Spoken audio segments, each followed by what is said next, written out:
कि राहें जहाँ तक जाएंगी राहगीर वहां तक जाएगा। तुम दरिया से क्या पूछ रहे हो कि नीर कहाँ तक जाएगा। देखें धनु की डोर और साधु निशाना अपने मंजिल का, बाकी बाद में देखेंगे कि तीर कहाँ तक जाएगा। तो हेलो एवरीवन, मैं रवि एक बार फिर आप सभी का स्वागत करता हूँ मेडिकल गुरुकुल के ऑनलाइन प्लेटफॉर्म पे। जैसे कि आप सभी को ऑलरेडी बताया गया था, समझाया गया था कि आपका यहाँ पे जो इंट्रेंस एग्जाम जैसे ही खत्म होगा, फिर हम लोग यहाँ से स्टार्ट करेंगे आपकी सेमेस्टर एग्जाम को लेकर, है ना। मैं उम्मीद करता हूँ कि आप लोग का नंबर काफ़ी अच्छा नंबर आए थे, ठीक है, आपके बीएससी नर्सिंग के एंट्रेंस में। और उसके बिहाफ में आपके काउंसलिंग अच्छे कॉलेजेस, गवर्नमेंट कॉलेजेस या फिर प्राइवेट कॉलेजेस, जैसे भी आपके मार्क्स थे काउंसलिंग के अकॉर्डिंग आपके कॉलेजेस अलॉट हो गए होंगे। और आपकी वहाँ पे जैसी सारे डॉक्यूमेंट्स वेरिफिकेशन जैसे कंप्लीट होगा तो आपका यहाँ पे क्लासेस स्टार्ट हो जाएंगे, ठीक है। इसको देखते हुए मेडिकल गुरुकुल लेकर आया है आपके लिए बीएससी फर्स्ट सेमेस्टर के लिए, है ना, बीएससी नर्सिंग फर्स्ट सेमेस्टर के लिए आपके सेमेस्टर की क्लासेस। और सेमेस्टर क्लासेस में आपके यहाँ पे जितने भी आपके सिलेबस दिए गए हैं, जितने भी आपके पेपर्स हैं जो कि आईएनसी अप्रूव, यानी कि आईएनसी के अकॉर्डिंग आपको यहाँ पे सिलेबस जो दिया जाता है, गाइडलाइन दिया जाता है, उसी के अकॉर्डिंग यहाँ पे अपना हम लोग यहाँ पे सारे क्लासेस को, सारे सिलेबस को यहाँ पे कंटिन्यू कर रहे होंगे, कवर अप कर रहे होंगे। ये अब चाहे आप किसी भी स्टेट से हो, किसी भी यूनिवर्सिटी से हो, डजेंट मैटर। आप चाहे यूपी से हो, बिहार, राजस्थान, एमपी, आप किसी भी इंडिया के किसी भी स्टेट से हो, अगर आप आईएनसी तो ऑल कॉलेज फॉलो करते हैं, तो वो ये जो सिलेबस होंगे, है ना, जितने भी यहाँ पे क्लासेस बताई जाएंगी, वो सभी के सब आपके लिए इंपॉर्टेंट रहने।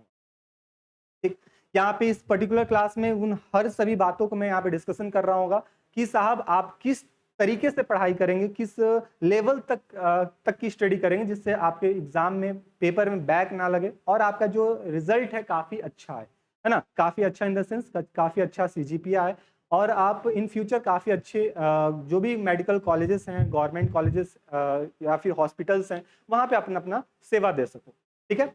तो ये आपके लिए काफी ज्यादा इंपॉर्टेंट रोल प्ले करता है। आपका मार्कशीट, आपके मार्कशीट का नंबर, अगर वहां पे अगर बैक लगता है या फिर आप इंप्रूवमेंट का फॉर्म देके अपना फिर से री एग्जाम देते हो, तो वो एक धब्बा बन जाता है मार्कशीट में, और ये आगे तक फ्यूचर में काफी ज्यादा दिक्कत का सामना करना पड़ जाता है जब आप इंटरव्यू को फेस करते हो तो, ठीक है। तो ये सब ना हो, ठीक, उन सभी पॉइंट को हम यहाँ पे डिस्कशन करेंगे, सारी बातें करेंगे, आपको कैसे पढ़ना है, कौन से बुक्स पढ़ने हैं, किस तरीके से पढ़ने, ये सारी चीज मैं आपको बताऊंगा, समझाऊंगा, बशर्ते आपको वीडियो को एंड तक बने रहना है। और मैं जो जो बातें आपको बताऊंगा, समझाऊंगा, उन सभी बातों को हार्डली, ऑनेस्टी आप क्या करोगे, उस सारी बातों को ग्रहण करते रहोगे, यानी कि समझते रहोगे, ठीक है।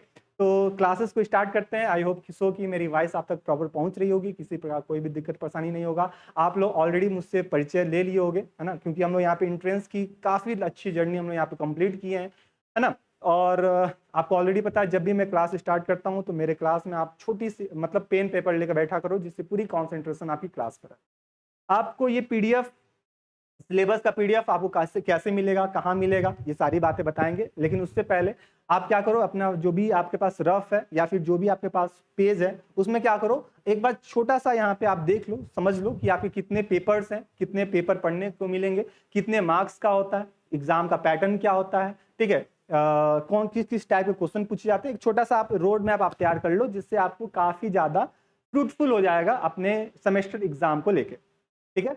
चलो स्टार्ट करते हैं। यहाँ पे सबसे पहले हम बात करें तो आपका, मैं यानी कि स्पेशली मैं, अगर मैं अपनी बात करूं तो मैं आपको यहाँ पे आपके सेमेस्टर में अप्लाइड एनाटॉमी और अप्लाइड फिजियोलॉजी की जो क्लासेस होंगी, जो पेपर्स, जितने भी क्लासेस होंगे, वो सारे सारे क्लासेस मैं आपको दे रहा हूँ, है ना।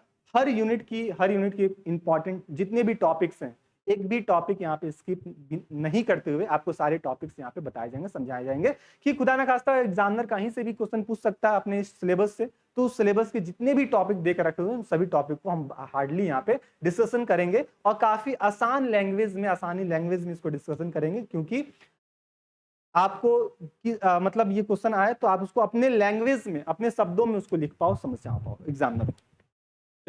सबसे पहले ये बता दूं कि आपके जो भी सिलेबस दिए हुए हैं वो आईएनसी के थ्रू हैं, ये आपको ऑलरेडी हो गया।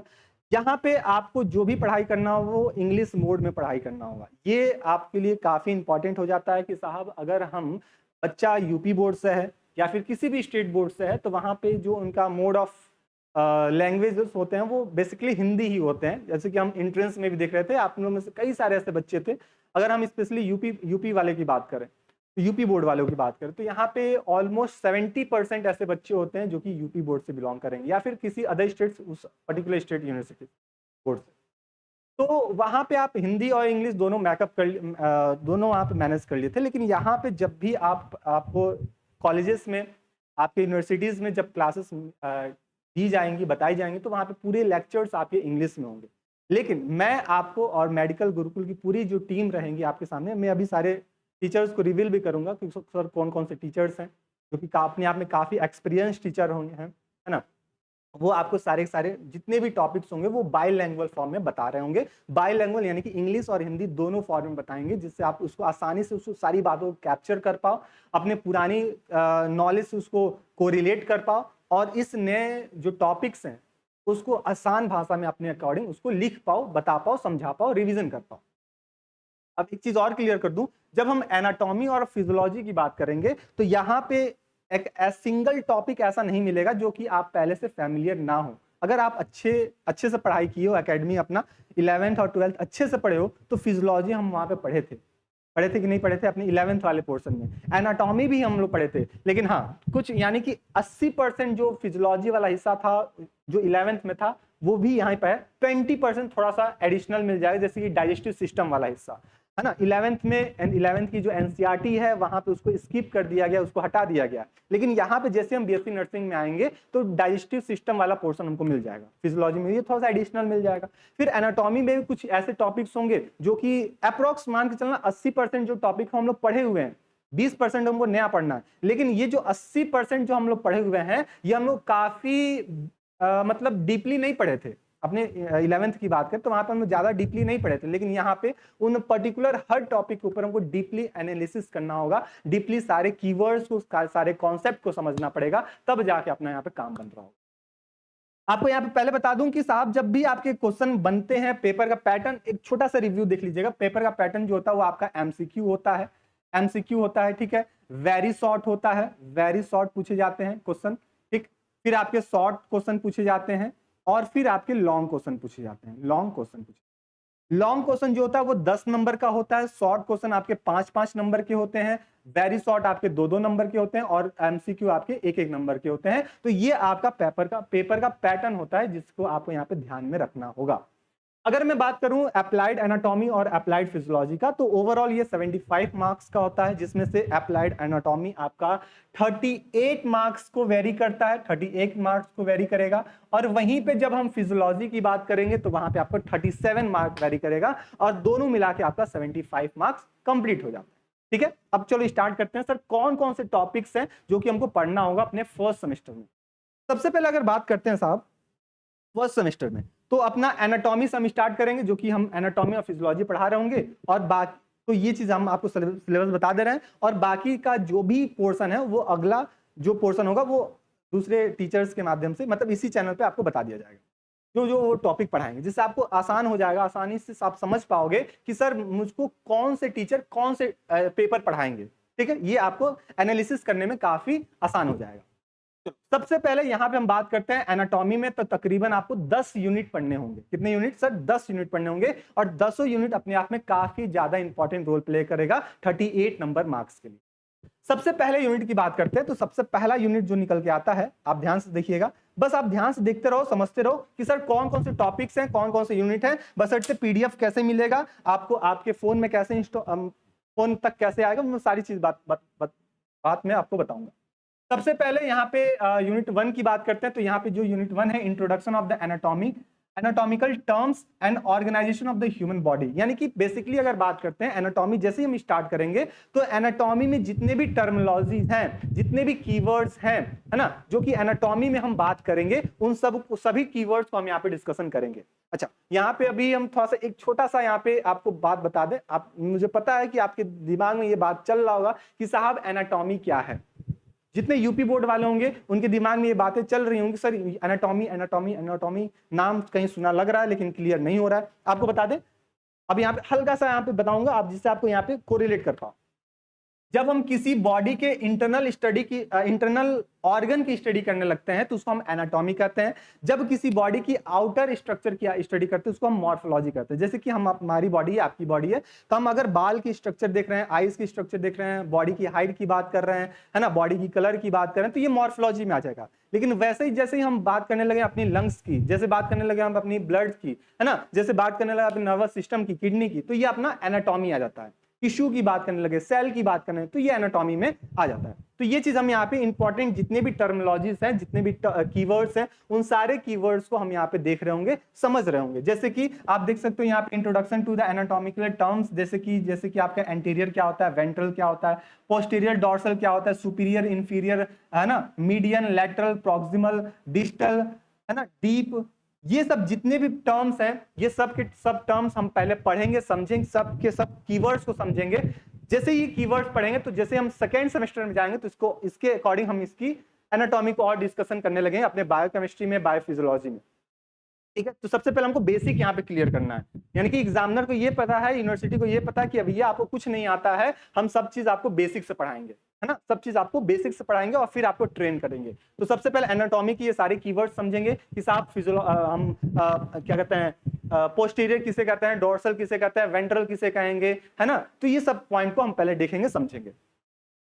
फिर अगर हम बात करते हैं इसके दूसरे पार्ट्स की बात करें तो एनाटॉमिकल प्लेन्स की बात करें, जैसे कि एक्सियल ट्रांसवर्स क्या होता है, हॉरिजॉन्टल क्या होता है, लॉन्गिट्यूडनल वेंट्रल प्लेन्स क्या होते हैं, कोलर, फ्रंटल, ये सब क्या होते हैं। अभी आपको जब प्रैक्टिकल के लिए जाओगे, आपको सेकंड सेमेस्टर में जब डिसेक्शन में मिलेगा तो आपको मिलता है कि सर यहाँ पे स्लाइड बनाना है, आपको स्लाइड कैसे बनाना है, तो ट्रांसवर्स सेक्शन कट लगाने हैं, हॉरिजॉन्टल कट लगाने हैं, लॉन्गिट्यूडनल कट लगाने हैं। तो ये सब आप पहले जैसे थ्योरी पढ़े रहोगे तभी जाके आप प्रैक्टिकल कर पाओगे। ठीक है, तो वो सब चीज हम लोग यहाँ पे फर्स्ट सेमेस्टर में ही अपने आप को प्रिपेयर कर रहे होंगे।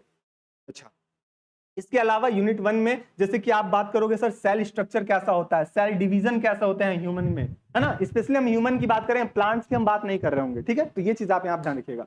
तो सेल का स्ट्रक्चर कैसा है, यानी कोशिका का संरचना कैसा, कोशिका विभाजन कैसे हो रहा है, ये सब चीज हम लोग पढ़े हैं। बस उसी को और हम मॉडिफाई करके यहाँ बात कर रहे होंगे, डीपली थोड़ा बात करेंगे, लेकिन सारी बात किस में होगा, बाइलिंगुअल में होगा, इंग्लिश और हिंदी दोनों में होगा। ठीक है, चलो टिश्यू की बात करेंगे, इसका डिफिनीशन, कितने टाइप्स के होते हैं, कैरेक्टरिस्टिक फीचर्स क्या होते हैं, कैसे कितने फॉर्म इसको क्लासिफाई करते हैं, और हमारे बॉडी में कहाँ कहाँ लोकेशन है टिश्यू का, और पर्टिकुलर का क्या क्या योगदान है, क्या क्या यहाँ पे इंपॉर्टेंट रोल प्ले है। अच्छा, इसके अलावा मेम्ब्रेन, ग्लैंड्स, क्लासिफिकेशन स्ट्रक्चर, इसकी बात करेंगे। Identify the major surface and यहाँ पे बॉडी का जो बॉडी रीजन्स हैं, ऑर्गेनाइजेशंस हैं, लैंडमार्क्स हैं, इनके ऊपर हम बात कर रहे होंगे। ठीक है, यूनिट 1 में ही हम बात करेंगे जैसे कि कार्टिलेज की बात करेंगे, है ना, जैसे कि हम फाइब्रो कार्टिलेज की बात करेंगे, इलास्टिक कार्टिलेज क्या होता है, फीचर्स ऑफ स्केलेटन कैसे होते हैं, स्मूथ और कार्डियक मसल्स क्या होते हैं, applications of implication of the nursing में क्या इसका योगदान है, ये सारी बातें हम लोग यहाँ पे एनाटॉमी का कीवर्ड्स और टर्मिनोलॉजी को क्या कर रहे होंगे, डिस्कशन कर रहे होंगे, जो कि अपने यूनिट नंबर 1 में पढ़ने को मिलेगा, यूनिट नंबर 1 में समझने को मिलेगा। चलो इसके आगे बढ़ते हैं यूनिट नंबर 2 में। यूनिट 2 में जैसे आते हैं तो यूनिट 2 अपना क्या है, रेस्पिरेटरी सिस्टम है। क्या है साहब, रेस्पिरेटरी सिस्टम है। और इस रेस्पिरेटरी सिस्टम आप अच्छे फॉर्म में आप 11th में पढ़े थे, और जो बच्चा 11th में अच्छे से नहीं पढ़ पाया था, जो बच्चा मेडिकल गुरुकुल से जुड़ा था, हमसे जुड़ा था, तो वहां पे मैं आपको रेस्पिरेटरी सिस्टम को काफी डीपली एनालिसिस करा दिया था कि एग्जामिनर कहीं से भी एमसीक्यू क्वेश्चन फ्रेम करेगा, आप उसको बता पाओगे। ठीक है कि नहीं, बात सही है। तो यहाँ पे अब यहाँ से हम जो रेस्पिरेटरी ऑर्गन्स है उसके बारे में देखना स्टार्ट करेंगे। सबसे पहले स्ट्रक्चर और ऑर्गन ऑफ रेस्पिरेशन क्या है, मसल का मस्कुलर रेस्पिरेशन कैसा होता है, जैसे कि एनारोबिक रेस्पिरेशन की बात की जाएगी, एप्लीकेशन और इम्प्लीकेशन ऑफ नर्सेस में यहाँ पे क्या अप्लाई कर सकती है, ठीक है, कर सकते हैं, इसके बारे में हम यहाँ पे यूनिट नंबर 2 में हम बात कर रहे होंगे। यूनिट 3 की बात करें, यूनिट 2 अपना छोटा है, ठीक है, यूनिट 3 की बात करें, ये भी छोटा है, जिसमें हम क्या बात करें, डाइजेस्टिव सिस्टम की बात करेंगे, जो कि आप ध्यान दिए होंगे जितने बच्चे ड्रॉपर जो ड्रॉपर वाले बच्चे होंगे, यानी कि 1 साल 2 साल का जो ड्रॉप लिया होगा, वो डाइजेस्टिव सिस्टम क्लास 11 में पढ़ा होगा। जो बच्चा ड्रॉप नहीं लिया होगा, डायरेक्ट मतलब 12th फाइनल किया, एडमिशन ले लिया, या फिर पिछले 1 साल का भी ड्रॉप लिया तो वो डाइजेस्टिव सिस्टम अपने 11th में नहीं पढ़ा होगा, क्योंकि वो स्किप कर दिया गया, उसको हटा दिया गया।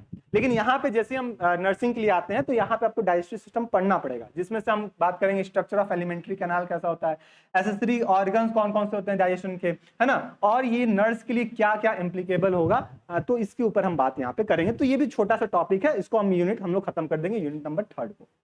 फिर बारी आती है सर यूनिट नंबर 4 में। यूनिट नंबर 4 में सर्कुलेटरी सिस्टम और लिम्फेटिक सिस्टम की बात करेंगे। ये भी ऑलरेडी हम लोग पढ़ रखे हैं, है ना, क्लास 11th में ऑलरेडी हम लोग पढ़ चुके थे। जिसमें से हम बात करेंगे ब्लड का कंपोनेंट्स क्या क्या होते हैं, ब्लड वेसल्स कैसे होते हैं, आर्टरीज और वेनस सिस्टम क्या होता है, पोर्शन ऑफ हार्ट्स कैसे होते हैं, हार्ट का स्ट्रक्चर कैसा होता है, कितने चैम्बर्स होते हैं, ठीक है, इसका मैकेनिज्म किस मैकेनिज्म पे काम कर रहा होता है, पर्टिकुलर फंक्शन क्या होता है। तो इन सारे बातों को हम क्या करेंगे अपने यूनिट नंबर 4 में डिस्कशन कर रहे होंगे। यूनिट 5 की बात करते हैं तो यूनिट 5 भी अपना छोटा टॉपिक यूनिट है, जिसमें हम क्या बात करेंगे, एंडोक्राइन सिस्टम की बात करेंगे। अब इस एंडोक्राइन सिस्टम में जैसे कि हाइपोथैलेमस की स्ट्रक्चर कैसा है, पीनियल ग्लैंड का स्ट्रक्चर कैसा है, पिट्यूटरी ग्लैंड की, थायराइड की, पैराथायराइड की, थाइमस की, पैनक्रियास की, एंड्रिनल ग्लैंड की, तो ये सभी बातें हम अपने किस में करेंगे, यूनिट नंबर 5 में, यानी कि अपना जो एंडोक्राइन सिस्टम है उसमें हम बात कर रहे हैं। फिर बारी आती है किसकी, यूनिट नंबर 6 की बारी आएगी, और यूनिट नंबर 6 में हम क्या देखेंगे, सेंसरी ऑर्गन की बात करेंगे। सेंसरी ऑर्गन जैसे कि हमारे, आपको ऑलरेडी पता है सर, अपने बॉडी में 5 सेंसरी ऑर्गन होते हैं, स्किन, आई, ईयर, नोज, टंग, है ना। तो इसके ऊपर हम यहाँ पे डिस्कशन करेंगे और इसका स्ट्रक्चर कैसा है, इसका फंक्शन कैसा है, क्या है, इन सब के ऊपर बात करेंगे। तो अपना यूनिट नंबर जो 6 होगा वो सेंसरी ऑर्गन वाला खत्म हो जाएगा।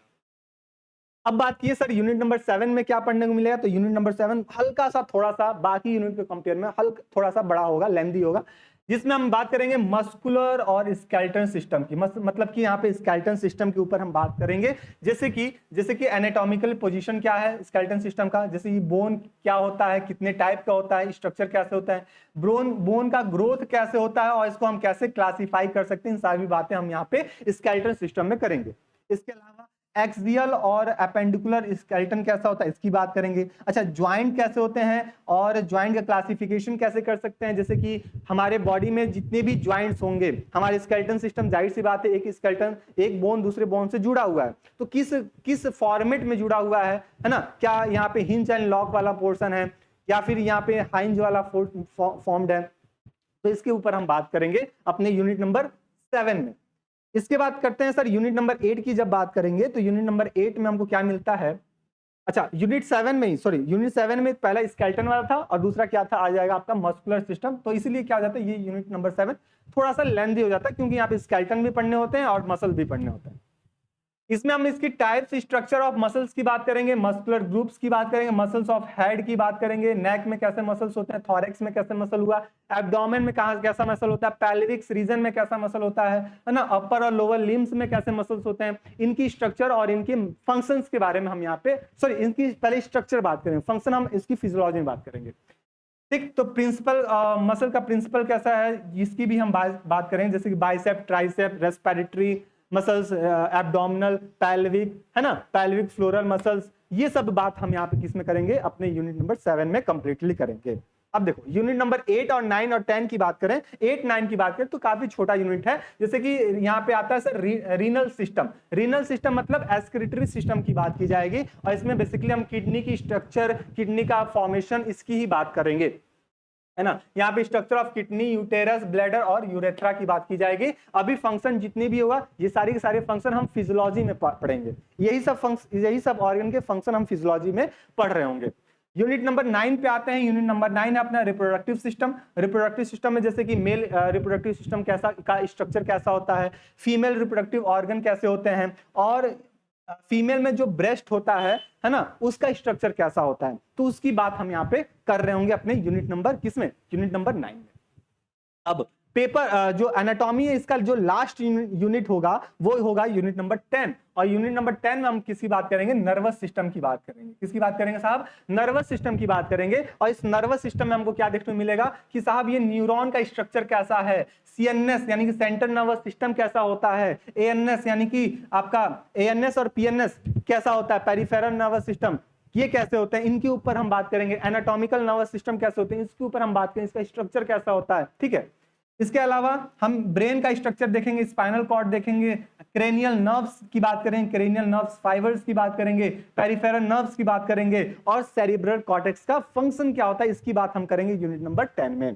ठीक, इसके अलावा एक टॉपिक और आता है आपका वेंटिकुलर सिस्टम। किसकी बात करेंगे? Ventricular system. तो ये इतना हम सारी बातें करते हैं तो अपना जो एनाटॉमी है यानी कि अप्लाइड एनाटॉमी 38 नंबर के लिए ये अपना कंप्लीट हो जाएगा। बात क्लियर हो गया? अब आपके दिमाग में ये बात तो बनी रहा होगा कि साहब इसको हम पढ़ेंगे कैसे, क्योंकि एग्जाम जो हम कॉलेजेस चूज किए हैं या फिर किसी भी यूनिवर्सिटी में जाएंगे तो वहां पे आपको हिंदी नहीं पढ़ाई जाएगी। पूरा जितनी भी किताबें आएंगी वो आपकी पूरी ऑल टू ऑल इंग्लिश में रहेंगी।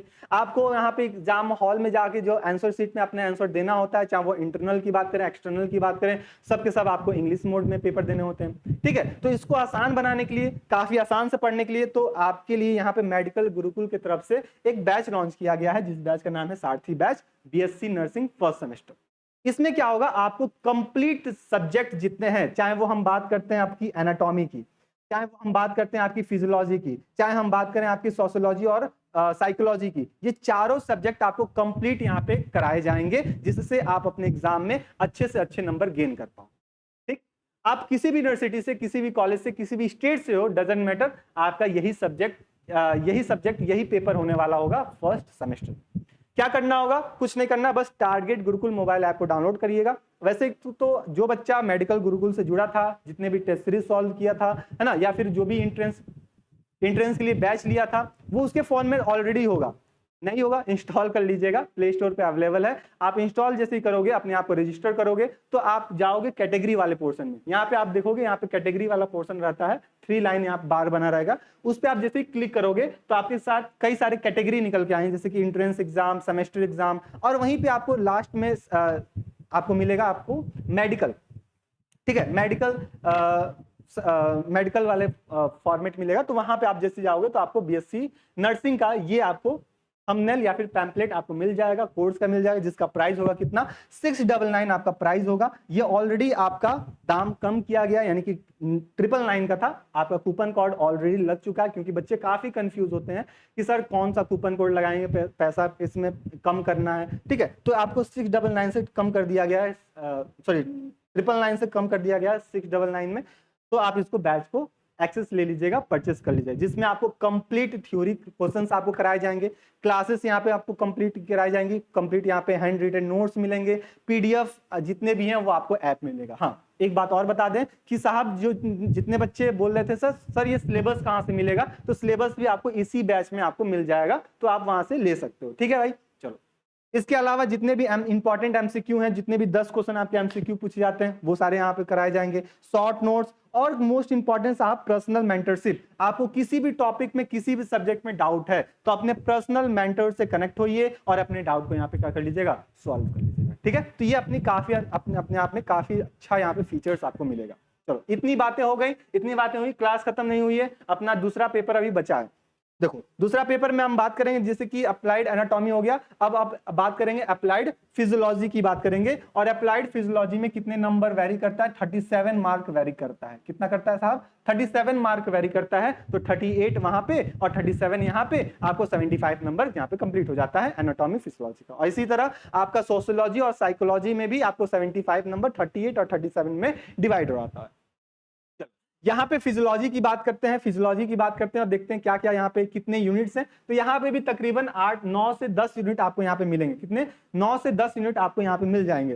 पहला यूनिट की बात करेंगे तो जनरल फिजियोलॉजी, बेसिक कॉन्सेप्ट हम यहाँ पे सीखेंगे कि सर सेल्फ फिजियोलॉजी क्या होता है ना, जिसमें हम ट्रांसपोर्टेशन की बात कर रहे होंगे, मेम्ब्रेन, सेल मेम्ब्रेन में कैसे ट्रांसपोर्टेशन होता है, एक सेल से दूसरे सेल में कैसे यहाँ पे ट्रांसपोर्टेशन, आयन का या फिर मॉलिक्यूल्स का ट्रांसपोर्टेशन होता है, इसकी बात हम यहाँ पे करेंगे।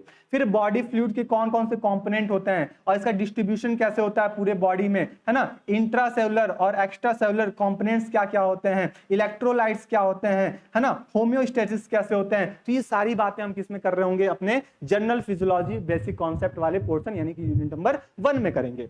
इसके अलावा सेल साइकिल कैसे हुआ, टिश्यू का फॉर्मेशन कैसे हुआ, टिश्यू का रिपेयरिंग कैसे हो रही है ना, कोई इंजरी सेल है, इंजरी टिश्यू है, इंजर्ड है, तो उसको फिर से कैसे रिपेयर किया जाएगा, रिपेयर कैसे किया जाता है, ये सारी बातें हम यहाँ पे फिजियोलॉजी देखेंगे। ठीक है, इसके अलावा जितने भी मेम्ब्रेन्स है हमारे बॉडी में, जितने भी ग्लैंड्स है हमारे बॉडी में, उनके फंक्शंस की बात करेंगे। ठीक है, तो ये सारी बातें हम यूनिट नंबर 1 में देख रहे होंगे, समझ रहे होंगे। इसके बाद यूनिट नंबर 2 की बात करें तो यूनिट 2 में हम रेस्पिरेटरी सिस्टम की बात करेंगे। देखो यूनिट जब हम एनाटॉमी में थे तो वहां पे भी रेस्पिरेटरी सिस्टम पढ़े थे, लेकिन वहां पे क्या पढ़े थे, केवल स्ट्रक्चर पढ़े थे उसका, है ना, उसका स्ट्रक्चर पढ़े थे, उसका ज्यादा पढ़ेंगे, उसका इवोल्यूशन पढ़ेंगे, है ना, या फिर उसकी ओरिजिन पढ़ेंगे। लेकिन अब जब हम जैसी फिजियोलॉजी में आ जाएंगे तो वही सारे टॉपिक का इंपॉर्टेंट फंक्शन, इंपॉर्टेंट मैकेनिज्म को पढ़ रहे होंगे। ठीक है, जैसे कि रेस्पिरेटरी सिस्टम है तो देखो यहाँ पे दिया रेस्पिरेटरी ऑर्गन का फंक्शन क्या होगा, इसकी हम बात करेंगे। ठीक है, फिजियोलॉजी यानी कि रेस्पिरेशन जो होता है वो किस फिजियोलॉजिकल बेसिस पे काम करता है उसकी बात करेंगे यहाँ पे, है ना। पल्मोनरी सर्कुलेशन क्या होता है, इसके फंक्शन और फीचर्स की बात करेंगे। पल्मोनरी वेंटिलेशन की बात करेंगे, गैसेस एक्सचेंज कैसे होते हैं इसकी बात करेंगे। ऑक्सीजन को कैसे कैरी किया जाता है, हीमोग्लोबिन के माध्यम से। कार्बन डाइऑक्साइड को कैसे कैरी किया जाता है, बाइकार्बोनेट के फॉर्म में, है ना। गैसेस कैसे एक्सचेंज होते हैं एल्वोलाई से ब्लड में, ब्लड से एल्वोलाई में डिफ्यूजन के माध्यम से। वो सारी बातें हम यहाँ पे इनके रेस्पिरेटरी सिस्टम में फंक्शन में पढ़ रहे होंगे। इसके अलावा ये कैसे रेगुलेट होता है, इसको कौन कंट्रोल और कोऑर्डिनेट करता है हमारी बॉडी में रेस्पिरेशन को। जैसे कि कभी कभी हम जल्दी जल्दी सांस लेने लगते हैं तो इसको कोई ना कोई तो कंट्रोल कर रहा होगा कि भैया आपको जल्दी जल्दी सांस लेना है, फुलफिल न्यूट्रिशन एटीपी को फुलफिल करने के लिए। तो ये सारी बातें हम यहाँ पे देखेंगे। हाइपोक्सिया क्या होता है, साइनोक्सिस क्या होता है ना, पीरियोडिक ब्रीदिंग क्या होता है, ये कुछ डिजीज है ना, उसके ऊपर भी हम यहाँ पे सिम्टम्स के बारे में पढ़ रहे होंगे। Respiratory changes during the exercise, जब हम एक्सरसाइज कर रहे होते हैं तो उस दौरान हमारा जो रेस्पिरेटरी रेट होता है वो काफी बढ़ जाता है, इसके ऊपर हम बात करें, इसके पीछे क्या कॉन्सेप्ट है, ये सारी चीज हम यहाँ पे देखेंगे अपने यूनिट नंबर 2 में।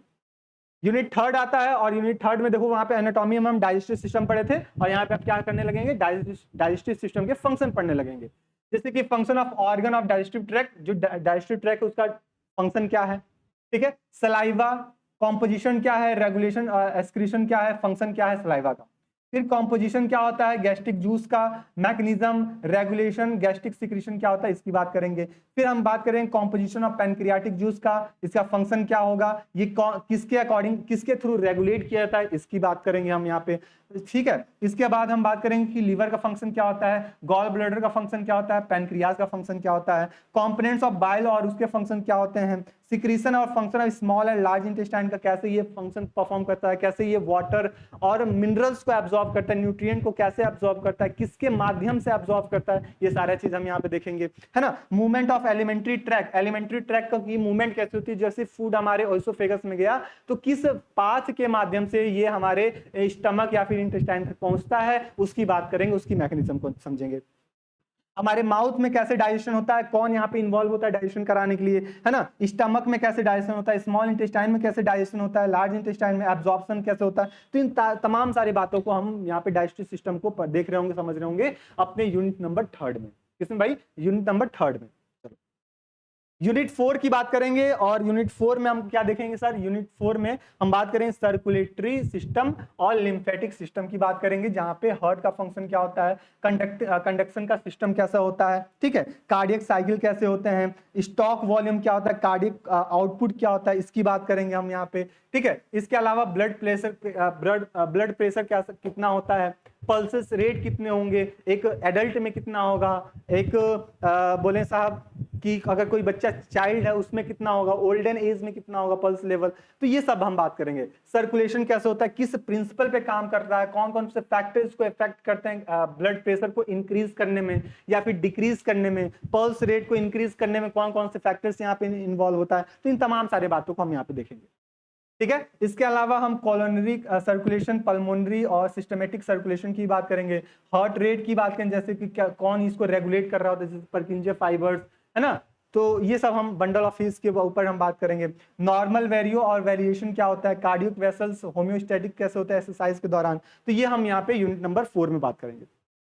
यूनिट 5 की बात करते हैं तो यहाँ पे अब हम बात करने लगे हैं ब्लड की, और ब्लड में हम बात करें ब्लड का फंक्शन क्या होता है, फिजिकल कैरेक्टरिस्टिक फीचर क्या होते हैं, ब्लड सेल का फंक्शन क्या होता है, इरिथ्रोपोइसिस यानी कि आरबीसी का जब आरबीसी का जो क्वांटिटी बढ़ जाता है इरिथ्रोपोइसिस, तब क्या होता है इसका फंक्शन, आरबीसी क्या होता है, आरबीसी के लाइफ साइकिल कितनी होती है, डब्ल्यूबीसी कितने टाइप का और इसके फंक्शन क्या होते हैं, प्लेटलेट की बात करें तो इसके फंक्शन और इसका प्रोडक्शन कहाँ से होता है, ब्लड क्लॉटिंग कैसे होता है, ठीक है, ब्लीडिंग टाइम कितने टाइम का ब्लीडिंग टाइम होता है जो कि नॉर्मल होगा, इसकी हम बात यहाँ पे कर रहे होंगे। ठीक, तो ये चीज इतनी बातें हो गई यहाँ पे। अच्छा, इसके अलावा ब्लड में ही हम होम्योस्टेसिस की भी बात करेंगे, जो कि अपना वेस्कुलर कॉन्ट्रैक्शन की बात की जाएगी यहाँ। ये भी अपने आप में काफी ज्यादा इंपॉर्टेंट रोल प्ले कर रहा होगा। यहाँ पे ब्लड ग्रुप और इसके टाइप्स है ना, तो ये सब अपना यूनिट नंबर 5 की बात कर रहे होंगे।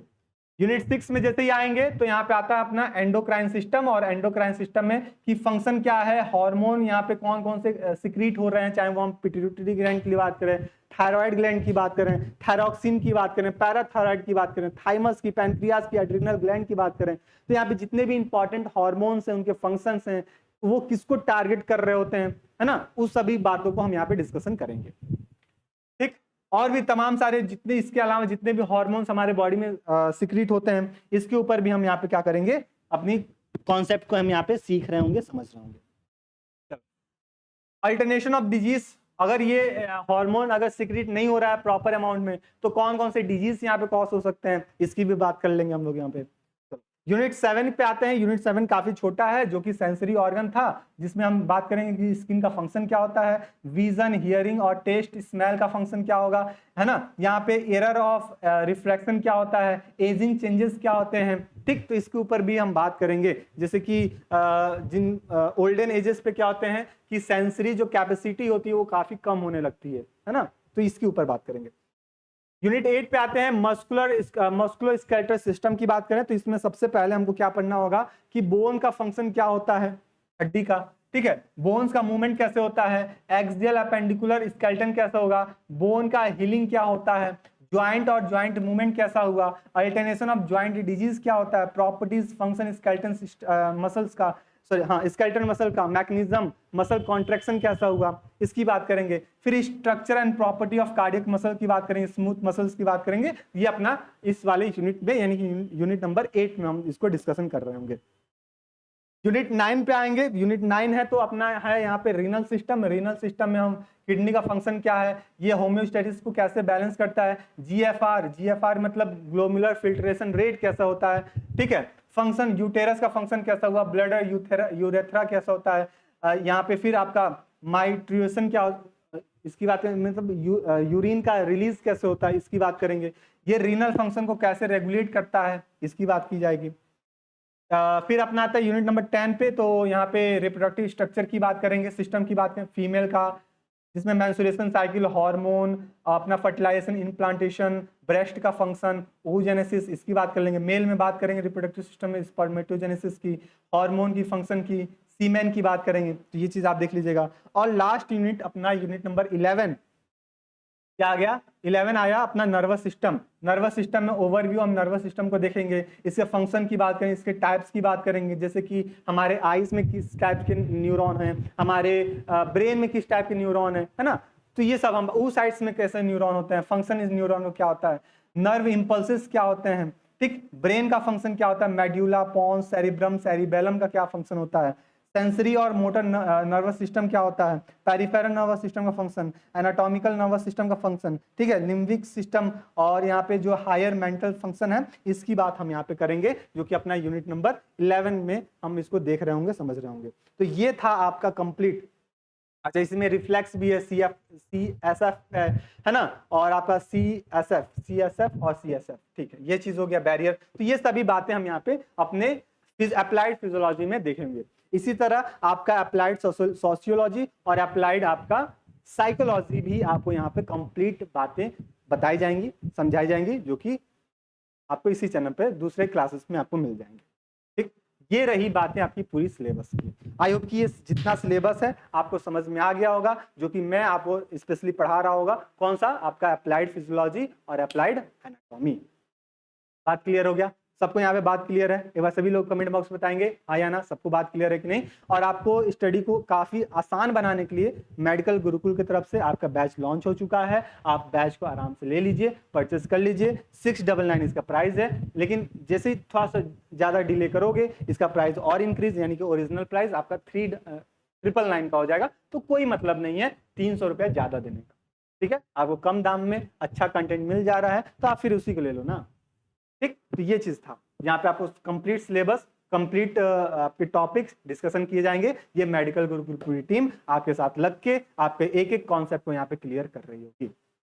इसके अलावा एक इंपॉर्टेंट बात बता दें, ऐप को इंस्टॉल करके बैच को तो ले लीजिएगा, पहली बात। दूसरी बात ये कि इस वीडियो के डिस्क्रिप्शन बॉक्स में व्हाट्सएप ग्रुप का लिंक दिया गया होगा। उस लिंक से क्या करना, अपने आप को ज्वाइन कर लेना, उस ग्रुप से ज्वाइन कर लेना, जिससे आपको कंप्लीट इंफॉर्मेशन, कंप्लीट अपडेट आपको मेडिकल यानी कि बीएससी नर्सिंग के फर्स्ट सेमेस्टर की क्लासेस के बारे में पता चलते रहे, ठीक है। कि साहब क्लासेस कब लाइव हो रहे हैं बैच में, क्लासेस कौन सी अपलोड की गई हैं रिकॉर्डेड के फॉर्म में, ये सारी बातें, सारे कॉन्सेप्ट, सारे इंफॉर्मेशन, सारे अपडेट्स आपको इसी ग्रुप में दिए जाएंगे, है ना। जो बच्चा उस ग्रुप से जुड़ा नहीं रहेगा तो फिर उसको अपडेट टाइमली नहीं मिल पाएगा। फिर बोलोगे साहब कि यहाँ पे क्लासेस हो रहे हैं, मुझे पता ही नहीं है, मुझे कोई इन्फॉर्मेशन ही नहीं मिला। तो ये चीज से आप बच पाओ, आधा घंटा 1 घंटा पहले ही आपको क्या होता है उसमें अपडेट दे दिया जाता है कि आपको इस समय से ये सब्जेक्ट की इस टीचर के माध्यम से ये क्लास कंटिन्यू की जाएगी आपके बैच में, ठीक है। बहुत जल्द हम लोग अपने यूनिट नंबर 1 की एनाटॉमी की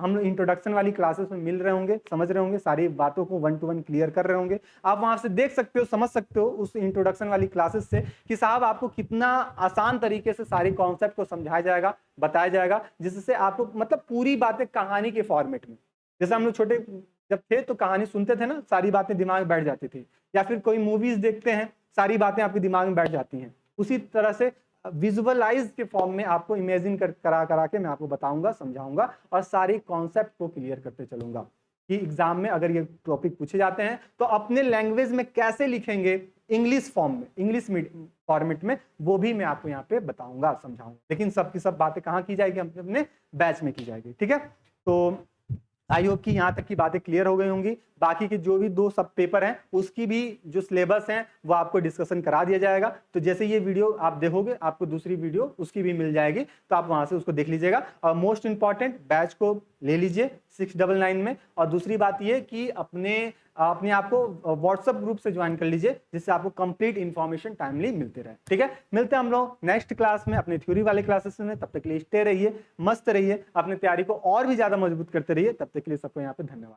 और ये बात क्लास सभी बच्चों तक पहुंचा दो जो बच्चा इस बार बीएससी नर्सिंग में एडमिशन ले लिया है, ठीक है। और बता दीजिए कि यहाँ पे क्लासेस स्टार्ट हो चुकी हैं और हम लोग मिलते हैं अपने थ्योरी वाले क्लासेस में। तब तक के लिए सबको यहाँ पे धन्यवाद।